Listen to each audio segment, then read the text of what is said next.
جہاں تک لفظ عید کا تعلق ہے، اس کا انطباق تو اس پر کوئی غلط نہیں ہے، صحیح ہے، اس لیے کہ لغوی طور پر عید کے معنی ہے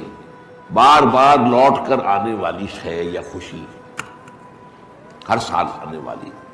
عید الفطر ہر سال آتی ہے، عید الاضحیٰ ہر سال آتی ہے، عاد یعود لوٹنا، تو عید اسی سے بنا، لوٹ لوٹ کر آنے والی،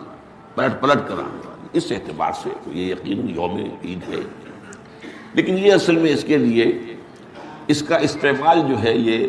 بہت ہی تھوڑے عرصے قبل شروع ہوا ہے، یہ کوئی قدیم بات نہیں ہے۔ اول تو یہ کہ حضور کی ولادت جو ہے 12 ربیع الاول متفق علیہ نہیں ہے، حضور کی ولادت کی تاریخ طے نہیں ہے، مہینہ تو طے ہے کہ ربیع الاول تھا، اس میں کسی شک و شبے کی گنجائش نہیں، لیکن تاریخ متفق علیہ نہیں ہے۔ بلکہ میرے نزدیک اس سلسلے میں قاضی سلیمان سلمان منصور پوری رحمۃ اللہ علیہ، جو ایک بڑی عظیم کتاب کے مصنف ہیں، اگرچہ وہ اتنی مشہور نہیں ہو سکی جتنے کہ مولانا شبلی کی رحمۃ للعالمین مشہور ہوئی ہے، لیکن بہت سے اعتبارات سے مولانا شبلی کی کتاب سے وہ بہت بڑھتر ہے، بہت اونچی ہے۔ اور یہ جو تھے قاضی سلیمان سلمان منصور پوری، یہ تقویمات کے بڑے ماہر تھے۔ گریگری کیلنڈر جو ہے، جو کرسچن کیلنڈر ہے، اس کو بھی خوب جانتے تھے، اور یہ جو قمری کیلنڈر ہے اس سے بھی خوب واقف تھے، ہندی کیلنڈر سے بھی پوری طرح واقف تھے، اسی طریقے سے یہودیوں کے کیلنڈر سے بھی پوری طرح واقف تھے۔ تو اس میدان میں ان کا خاص چونکہ ایک معاملہ تھا، تو انہوں نے طے کیا ہے یہ، اور میں اسی سے متفق ہوں کہ حضور کی تاریخ پیدائش 9 ربیع الاول تھی، البتہ آپ کی تاریخ وفات متفق علیہ ہے 12 ربیع الاول۔ 12 ربیع الاول اصل میں حضور کے انتقال کا دن ہے، اور یہ مجھے تو یاد ہے اپنے بچپن کے اندر، ابھی میرا بچپن جو ہے کوئی 100 سال 200 سال پرانا تو نہیں ہے، یوں سمجھیے کہ پاکستان کے قیام سے پہلے تک یہ ہمارے ہاں 12 وفات کے طور پر منایا جاتا تھا، اس کا نام ہی تھا 12 وفات۔ 12 وفات، 12 ربیع الاول جو حضور کا یوم وفات تھا، اس میں کوئی جشن کا تصور نہیں تھا، کوئی دھوم دھڑکا نہیں تھا، کوئی جلوس نہیں تھے۔ ہاں ضرور ہے کہ کبھی جلسے ہو جاتے تھے، کوئی میلاد کی محفلیں ہوتی تھیں، لیکن میلاد کی محفلیں جو ہیں وہ صرف یوم ولادت کو نہیں ہوتی تھیں،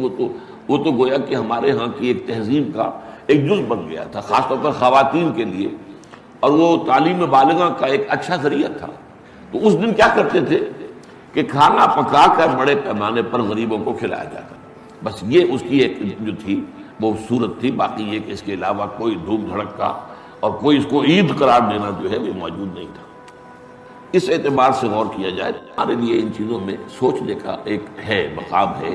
کہ کچھ چیزیں، البتہ یہ کہا گیا ہے، میں اس پہ یقین سے نہیں کہہ سکتا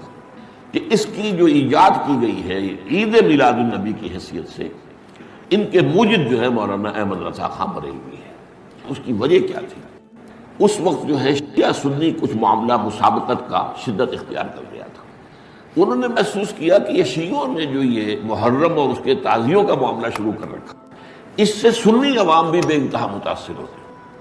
اس میں دھوم دھڑکا ہوتا ہے، اس میں پٹے کھیلے جاتے تھے، اس میں طرح طرح کے ساتھ تماشے ہوتے تھے، یہ وہ پرانے، آج کل نہیں ہوتے وہ چیزیں، لیکن ہمیں بچپن میں یاد ہے کہ وہ جو ہیں وہ پٹے کھیلے جا رہے ہیں، تو گویا کہ شمشیر سنی کے مظاہرے ہو رہے ہیں، تو ہم سب جاتے تھے، ہم بھی جاتے تھے،